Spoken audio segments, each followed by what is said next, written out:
नमस्कार मित्रांनो. मागच्या लेक्चरमध्ये आपण राष्ट्रीय उत्पन्न मोजण्याच्या ज्या 8 वेगवेगळ्या प्रकारच्या पद्धती आहेत त्यांचा आपण अभ्यास केला आहे. त्यापैकी 4 पद्धती ह्या डॉमेस्टिक प्रॉडक्ट म्हणजे DPशी संबंधित, तर 4 पद्धती या नॅशनल प्रॉडक्ट म्हणजे NPशी संबंधित, म्हणजे देशांतर्गत उत्पादाच्या 4 पद्धती आणि राष्ट्रीय उत्पादाच्या 4 पद्धती, अशा पद्धतींचा आपण अभ्यास केलेला आहे. आता त्याच्याशी संबंधित अजून पुढच्या काही पद्धती येतात, तर त्या पद्धतींचा आपल्याला अभ्यास करायचा आहे. तुम्ही जर मागच्या वर्षांचे पेपर्स बघितले तर रेग्युलरली तुम्हाला या राष्ट्रीय उत्पन्न मोजण्याच्या पद्धतींवर प्रश्न आलेला दिसेल. आता तुम्ही म्हणाल की पूर्वी पण 8 पद्धती बघितल्या, आता ह्या वेगळ्या पद्धती कशा? आता याचं हे जे आपण बघणार आहोत ते काय बघणार आहोत ते पहिल्यांदा लक्षात घ्या. बघा, आता आपण ते GDP आणि बाकीच्या अजून सगळ्या 7 म्हणजे टोटल 8 पद्धती बघितल्या. त्यापैकी सगळ्यात महत्त्वाची आपण म्हटलं GDP ॲट मार्केट प्राईस, की जी आज हेडलाईन GDP म्हणून पण वापरली जाते. तर आता ही हेडलाईन GDP नावाचा जो आकडा आहे, ज्या आकड्याच्या आधारावर पुढच्या सगळ्या सातीच्या साती आकडे आपल्याला मोजता येतील, पण हा जो पहिला आकडा आहे, हा पहिला आकडाच मुळात 3 वेगवेगळ्या प्रकारच्या पद्धतींनी मोजला जाऊ शकतो. तर त्या 3 पद्धती कोणत्या आहेत? तर त्या 3 पद्धतींचा आपल्याला अभ्यास करायचा आहे. म्हणून पॉईंट पुन्हा लक्षात घ्या. या 8 आकड्यांपैकी GDP ॲट मार्केट प्राईस हा सगळ्यात बेसिक आकडा झाला. त्या आकड्यांच्या साह्याने आपल्याला उरलेल्या पुढच्या सगळ्या 8च्या 8 म्हणजे उरलेल्या 7च्या 7 आकड्यांचं आपल्याला कॅल्क्युलेशन करता येणं शक्य आहे. पण आता हा जो पहिला आकडा आहे, तो पहिला आकडाच मुळात आपल्याला 3 वेगवेगळ्या मार्गांनी शोधता येऊ शकतो. तर ते थिअरिटिकल जे काही मेथड्स आहेत GDP मोजण्याचे, तर त्यांना आपण राष्ट्रीय उत्पन्न मोजण्याच्या पद्धती असं पण म्हणतो. आणि अशा 3 प्रमुख पद्धती सांगितल्या जातात. तर त्या कोणत्या आहेत त्या आपल्याला बघायच्या आहेत. तुम्ही मागचे प्रश्न बघितले तर भरपूरदा तुम्हाला ह्या 3 खालीलपैकी 3 पद्धती कोणत्या, राष्ट्रीय उत्पन्नाच्या मोजमापाच्या पद्धती खालीलपैकी कोणत्या, असं करून कॉम्बिनेशन्स कधी कधी दिलेले असतात की 1 व 2, 2 व 3 किंवा 1 व 2, 3 वगैरे अशा प्रकारे. तर ह्या 3 पद्धतींची पहिल्यांदा आपण नावं बघूया, मग नंतर त्यांचा अर्थ बघूया. बघा, 3 पद्धती आहेत. पहिल्या पद्धतीला म्हणतात उत्पादन किंवा मूल्यवर्धित पद्धत, म्हणजे प्रोडक्शन मेथड किंवा व्हॅल्यू ॲडेड मेथड. मग आपण मागच्या लेक्चरला GDP मोजण्याची जी काही एक पद्धत बघितली किंवा ज्या पद्धतीच्या साह्याने आपण त्याचं स्पष्टीकरण बघितलं, ही पद्धत मुळात ही पहिली पद्धत होती. म्हणून तर आपण व्हॅल्यू ॲडेड पासून सुरुवात केली आणि बाकीच्या पुढच्या सगळ्या गोष्टी बघितल्या. म्हणून त्या पद्धतीला आपण मूल्यवर्धित पद्धत असं आपण बेसिकली म्हणतो. दुसरी एक पद्धत आहे उत्पन्न पद्धत किंवा आय पद्धत, ज्याला इंग्लिशमध्ये आपण इन्कम मेथड असा आपण शब्द वापरतो, इन्कम मेथड. आणि तिसरी आहे एक्सपेंडिचर मेथड, म्हणून खर्च पद्धत.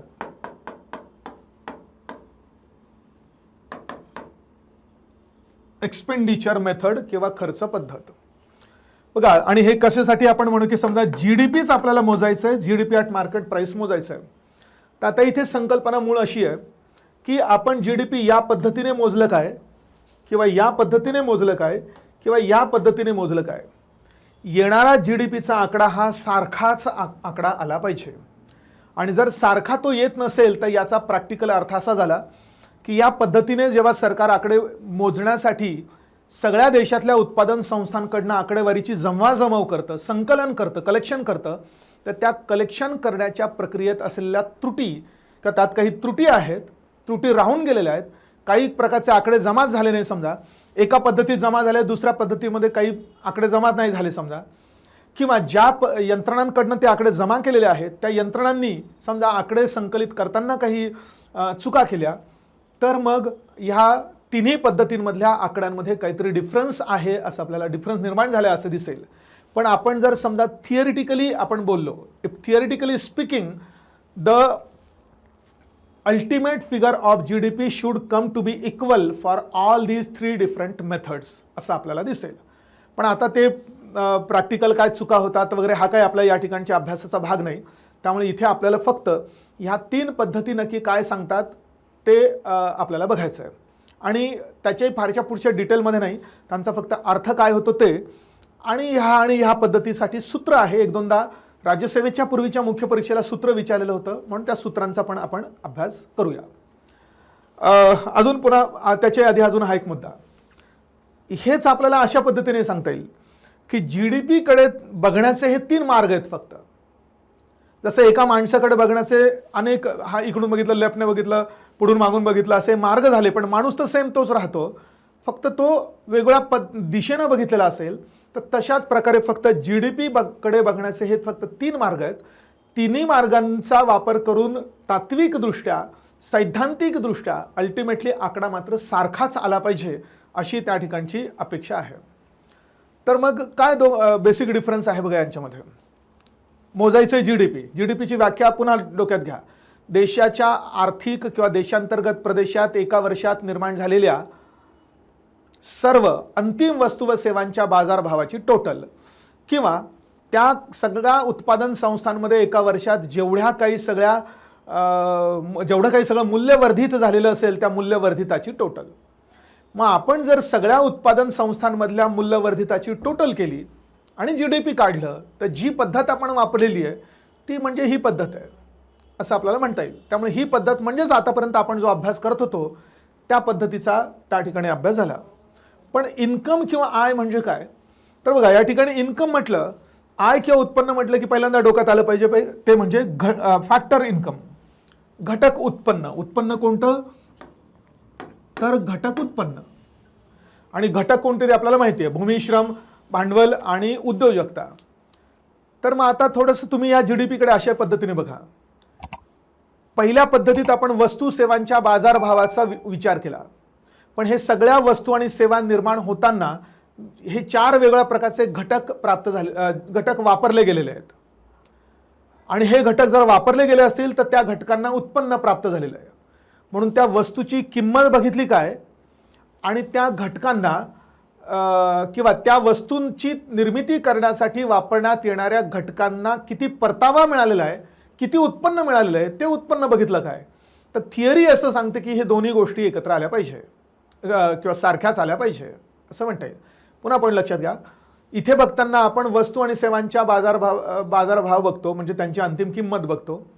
पण वस्तू आणि सेवा निर्माण करताना ॲक्च्युली विविध प्रकारचे घटक वापरले गेलेले आहेत. म्हणून वस्तूची किंमत बघितली काय आणि ती वस्तू निर्माण करण्यासाठी वापरण्यात आलेल्या घटकांच्या उत्पन्नाचा विचार केला काय, तर दोन्ही सारखंच आलं पाहिजे अशी ही गोष्ट सांगते किंवा अशा प्रकारचा हा सिद्धांत सांगतोय. आणि ही पण गोष्ट आता थोडंसं वेगळ्या पद्धतीने बघण्याचा प्रकार झाला, खर्च. मग आता वस्तू तयार झाल्यात असं आपण म्हटलं, पण त्या वस्तू आपण काय करतो, आपण विकत घेतो किंवा विविध माणसं विकत घेतात. मग आता त्या वस्तूची बाजारातली किंमत म्हणजेच ती वस्तू विकत घेण्यासाठी माणसांनी केलेला खर्च, असंही त्याला वेगळं स्वरूप म्हणता येईल. म्हणजे ही जर वस्तू 100 रुपयाची असेल, पहिल्या पद्धतीने बघितलं तर म्हणायचं की ही वस्तू 100 रुपयाची आहे, बाजारातल्या या वस्तूची किंमत 100 रुपये आहे. आपण पहिल्या दृष्टिकोनातून बघतो या वस्तूकडे असा अर्थ होईल. आणि ह्या दृष्टिकोनातून बघायचं म्हटलं तर ही वस्तू विकत घेण्यासाठी मी 100 रुपयाचा खर्च केलेला आहे असं जर मी म्हटलं, तर शेवटी अल्टिमेटली वस्तू तीच आहे, किंमत तीच आहे, फक्त बघण्याचा दृष्टिकोन चेंज झालेला आहे.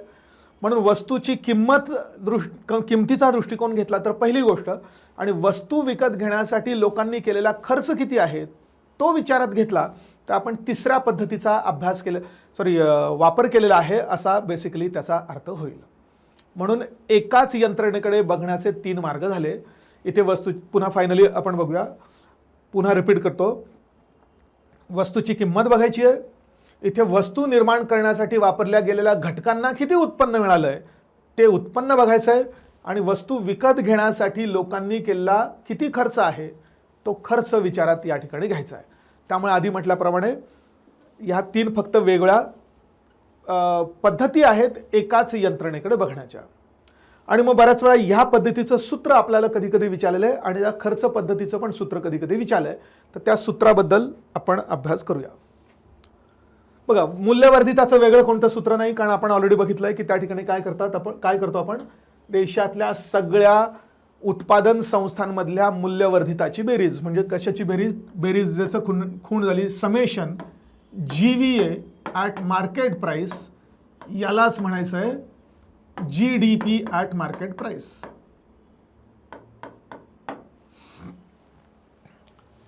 मूल्यवर्धित म्हणून ग्रॉस व्हॅल्यू ॲडेड ची टोटल म्हणजे gross domestic product at market price. आणि आता उत्पन्न किंवा आय पद्धत. मग उत्पन्न कशाचं, तर घटकांचं उत्पन्न. आणि घटक कोणते, त्या घटकांना प्राप्त होणारा परतावा कोणता, त्यांची बेरीज या ठिकाणी साधी केलेली आहे. मग ग्रॉस डॉमेस्टिक प्रॉडक्ट उत्पन्न पद्धतीने काढायचं असेल तर कामगारांना भरपाई, म्हणजे याचा अर्थ श्रम जे वापरले जातात त्या श्रमाला किती परतावा मिळतो किंवा त्या श्रमाला किती भाडं नव्हे काय म्हणता येईल, तर श्रमाचा मोबदला कशाच्या स्वरूपात असतो, तर पगाराच्या किंवा मजुरीच्या स्वरूपात असतो. म्हणून कामगारांना भरपाई म्हणजेच याचा अर्थ कामगारांना प्राप्त होणारी मजुरी किंवा कामगारांना प्राप्त होणारा पगार. त्या उत्पादन प्रक्रियेत जे भाडं वापरलं गेलंय म्हणजे याचा अर्थ भूमी वापरली गेलेली आहे, त्या भूमीला भाड्याच्या स्वरूपात किती उत्पन्न मिळालेलं आहे त्याचा विचार. त्या उत्पादन प्रक्रियेमध्ये किती भांडवल वापरलं गेलेलं आहे, आणि भांडवल हे नेहमी आपण अल्टिमेटली पैशाच्या स्वरूपात मोजतो. त्यामुळे पैशाच्या स्वरूपात मोजलेल्या भांडवलाला व्याजाच्या स्वरूपात किती परतावा मिळालेला आहे तो पॉईंट झाला. नफा म्हणजे अल्टिमेटली त्या उद्योजकतेच्या किंवा उद्योजकांच्या उद्योजकतेला जो काही फायनल नफा प्राप्त झालेला आहे तो नफा पण त्या ठिकाणी घेतला आहे. म्हणून लँड, लेबर, कॅपिटल, एंटरप्राइज, भूमी, श्रम, भांडवल, उद्योजकता या 4 गोष्टींची टोटल केलेली आहे. पण त्याचबरोबर अजून हे पण घेतलंय स्वयंरोजगारींचं मिश्र उत्पन्न. जे स्वतःचा रोजगार स्वतः करतात त्यांचं इन्कम बऱ्याच वेळा निश्चित त्या कामगारांना प्राप्त होणाऱ्या भरपाईमध्ये येत नाही, किंवा बऱ्याच वेळा त्यांनी नफ्याचा काही हिस्सा स्वतःचं वेगळं इन्कम म्हणून कन्सिडर केलेला असू शकतो.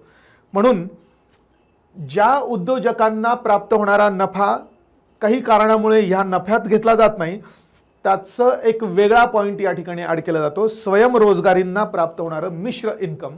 हे मिश्र इन्कम म्हणजे या दोघांचं मिश्रण, विशेषतः नफ्याचा तो हिस्सा झाला. फक्त एवढंच इमॅजिन करा की काही स्वयंरोजगारींचे इन्कम या नफ्यात गृहीत धरता येणं शक्य नसल्यामुळे स्वतंत्ररित्या त्या ठिकाणी ते गृहीत धरलं जातं.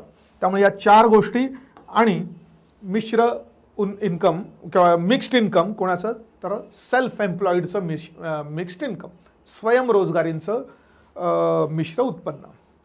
इथून याच्यातून तुम्हाला एक गोष्ट अशी लक्षात येत असेल की जेव्हा आपण एखादी गोष्ट कॉन्सेप्च्युअली बघतो तेव्हा ती गोष्ट लक्षात राहणं सोपं होऊ शकतं. म्हणजे आता हे जर तुम्ही नुसतंच पाठ करायचं म्हटलं तर हे का घेतलेलं आहे, का त्याच्यामध्ये ॲड केलेलं आहे, याची बेसिक थीम जर नाही आपल्याला कळाली तर ते फक्त आपल्याला पाठांतर करावं लागतं. आणि आपल्याला माहिती आहे की पाठांतर हे तात्पुरतंच असतं आणि त्यात थोडा जरी प्रश्न विचारताना काही बदल केला तरी मात्र आपण गडबडून जाण्याची शक्यता असते. मग आपल्याला माहितीच नाही, आपल्याला माहिती किंवा पुस्तकातच नव्हतं, मला आलंच नाही, अशा प्रकारची गोष्ट होते. अशी गोष्ट होण्याची शक्यता आपल्याला कमी करता येऊ शकेल जर आपल्याला बॅकग्राऊंड इन्फॉर्मेशन, यालाच आपण कॉन्सेप्च्युअल क्लॅरिटी म्हणतो, तर ती जर असेल तर आपल्याला हे तुलनेनं सोपं होऊ शकतं, असं पण झालं. आता हीच गोष्ट खर्चाचं सूत्र, खर्च पद्धतीचं सूत्र आणण्यासाठी कशी वापरली आहे ती पण आपल्याला सांगता येईल. बघा, 1-2दा या प्रश्नावर नव्हे या सूत्रावर प्रश्न आलेला आहे. खर्च पद्धतीने GDP ॲट मार्केट प्राईस आपल्याला मोजायचं असेल तर सूत्र तर हे दिलेलं आहे, C+G+I + X - M. पण हे नक्की असं का आलेलं आहे याचं मी तुम्हाला एक प्रकारे ते सूत्र कसं डिराईव्ह झालेलं आहे ते सांगतो आणि त्यानुसार मग आपल्याला हे लक्षात राहणं तुलनेनं सोपं होऊ शकेल. बघा, खर्च पद्धतीचा अर्थ आपण बघितला. खर्च कशाचा, तर वस्तू आणि सेवा विकत घेताना सगळ्या लोकांनी, देशातल्या सगळ्या लोकांनी, जो कोणी आहे, सरकार असो, खाजगी असो, वैयक्तिक लोक असो, कोणी असो, त्यांनी जो काही सगळा खर्च केलेला आहे त्याला आपण खर्च किंवा त्या दृष्टिकोनातून आपण राष्ट्रीय उत्पन्न मोजणार आहोत. म्हणून खर्च पद्धतीमध्ये आपण वस्तू सेवा विकत घेताना केलेला खर्च असं आपण म्हणतोय. पण हा खर्च मात्र 2 गटामध्ये डिवाइड केला जातो. या खर्चाचं विभाजन मूळ 2 गटात, एक म्हणजे उपभोग खर्च म्हणजे कन्झम्पशन एक्सपेंडिचर प्लस गुंतवणूक खर्च किंवा भांडवली खर्च, अशा 2 गटात केला जातो.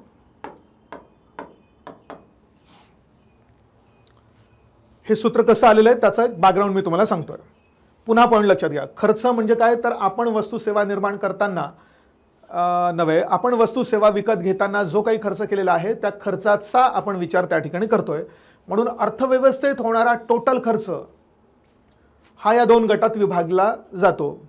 कन्झम्पशन एक्सपेंडिचर, उपभोग खर्च, आणि गुंतवणूक खर्च. दोघांमध्ये बेसिक डिफरन्स असा झाला की आपण जेव्हा एखादी वस्तू किंवा एखादी सेवा आपली एखादी गरज भागवण्यासाठी विकत घेतो त्यासाठी जो खर्च करावा लागतो तो उपभोग खर्च झाला.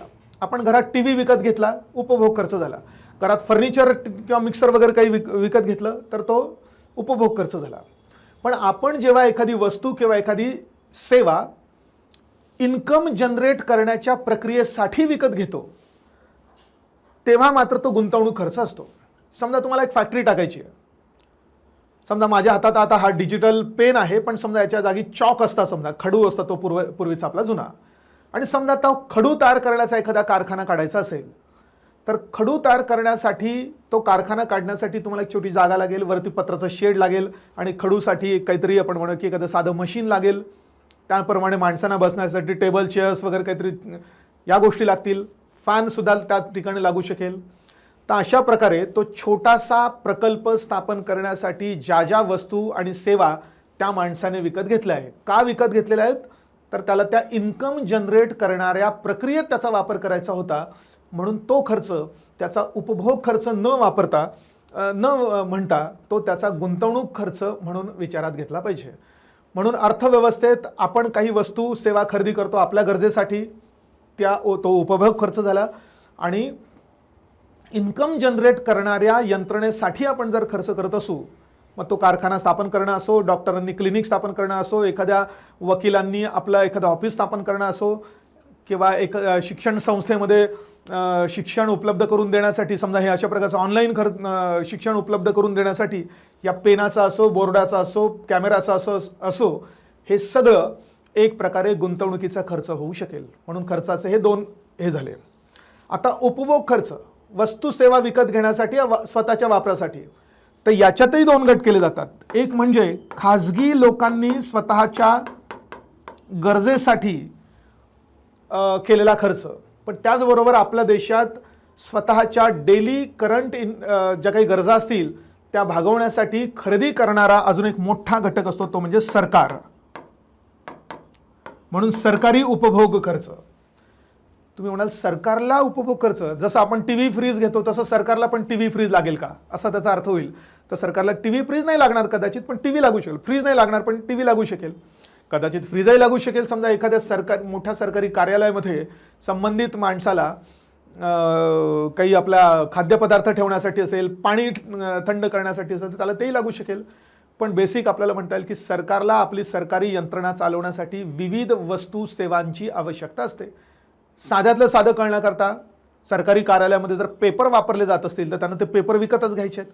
हे पेन वापरले जाणार असतील तर ते पेनही त्यांना विकत घ्यायचे आहेत. टेबल खुर्च्या वापरल्या जाणार असतील तर त्याही त्यांना विकत घ्यायच्या आहेत.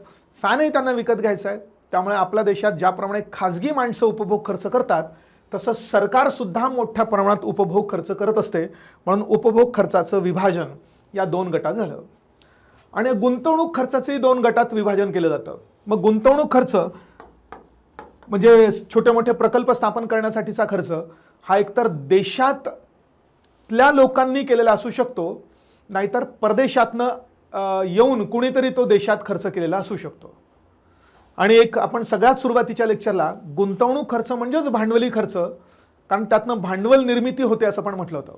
तुम्हाला जर आठवत असेल तर सुरुवातीच्या लेक्चरमध्ये मी तुम्हाला एक पॉईंट म्हटला होता की गुंतवणूक या शब्दाचा अर्थ आणि भांडवल या शब्दाचा अर्थ सारखाच या ठिकाणी घेतला पाहिजे अर्थव्यवस्थेमध्ये. म्हणून गुंतवणूक जर केली तर त्यातनं भांडवल निर्मिती होते. म्हणून ही भांडवल निर्मिती एकतर देशांतर्गत असते, म्हणून देशांतर्गत भांडवल निर्मिती होते. म्हणजे याचा अर्थ देशातल्या लोकांनी देशातच निर्माण केलेली गुंतवणूक आणि निर्माण केलेलं भांडवल. पण काही प्रकारची गुंतवणूक ही परदेशातनं भारतात आलेली असू शकते. पण जर परदेशातनं भारतात आलेली गुंतवणूक असेल तर आपल्या देशातूनही परदेशात गेलेली गुंतवणूक असू शकते. मग देशात आलेलं आणि परदेशात गेलेलं यांच्यातला डिफरन्स घेऊन म्हणजे आलेली गुंतवणूक आणि परदेशात गेलेली गुंतवणूक यांच्यातला डिफरन्स घेऊन एक टर्म वापरली जाते, त्यालाच एक्स मायनस एम म्हणून निव्वळ निर्यात असं म्हटलं जातं. अर्थात इथे निर्यात म्हणताना वस्तू सेवांची निर्यात असं गृहीत न धरता आलेल्या आणि गेलेल्या गुंतवणुकीची निर्यात किंवा झालेल्या गुंतवणूक खर्चाची आयातणारी निर्यात यांच्यातला डिफरन्स म्हणून निव्वळ निर्यात. तुम्हाला निव्वळ निर्यातच का घेतली, डिफरन्स घ्यायचा आहे तर निव्वळ आयात का नाही घेतलं, तर नेहमी आपण निव्वळ घेताना परदेशातनं काय आलेलं आहे याला तो निव्वळ शब्द जनरली आपण लावत असतो. अदरवाईज निव्वळ आयात तुम्ही म्हटलं काय आणि निव्वळ निर्यात म्हटलं काय, अल्टिमेटली मोठ्या आकड्यातून छोटा आकडाच वजा करायचा आहे जो काही असेल तो. फक्त त्याला टर्म वापरताना, संज्ञा वापरताना परदेशातनं काय आलेलं आहे त्याला निव्वळ शब्द वापरणं जास्त गरजेचं ठरू शकतं. म्हणून मागच्या लेक्चरला पण आपण परदेशातनं प्राप्त निव्वळ उत्पन्न ते नॅशनल प्रॉडक्ट घेताना असं म्हटलं होतं. मग तसंच या ठिकाणी सुद्धा. आणि आता या चौघांची टोटल म्हणजेच खर्चाचं सूत्र झालं. म्हणून उपभोग खर्चाचा खाजगी, म्हणून इथे बघा खाजगी अंतिम उपभोग खर्च. मग इथे कन्झम्पशन एक्सपेंडिचर म्हणून त्याला सी शब्द वापरलेला आहे. सरकारी, मग सरकारी अंतिम उपभोग खर्च. मग गव्हर्नमेंटचा एक्सपेंडिचर म्हणून त्याला जी असा शब्द वापरला आहे. देशांतर्गत भांडवल निर्मिती, मग स्थूल देशांतर्गत भांडवल निर्मिती ज्याला आपण इन्व्हेस्टमेंट म्हणतोय, इन्व्हेस्टमेंट एक्सपेंडिचर आहे म्हणून आपण आय त्याला घेतलेला आहे. आणि निव्वळ निर्यात म्हणून एक्स मायनस एम, एक्सपोर्ट झाला, एक्स झाला एक्सपोर्ट आणि एम झाला इम्पोर्ट. तर अशा रीतीने खर्चचं सूत्र काढायचं म्हटलं, खर्च पद्धतीचं सूत्र काढायचं म्हटलं तर C plus G plus I plus X minus M. C म्हणजे कन्झम्पशन एक्सपेंडिचर पण कुणाचं तर खाजगींचं. जी म्हणजे काय तर गव्हर्नमेंटचं कन्झम्पशन एक्सपेंडिचर. आय म्हणजे काय तर इन्व्हेस्टमेंट पण कुणी केलेली, देशातल्या देशात झालेली म्हणून देशांतर्गत भांडवल निर्मिती.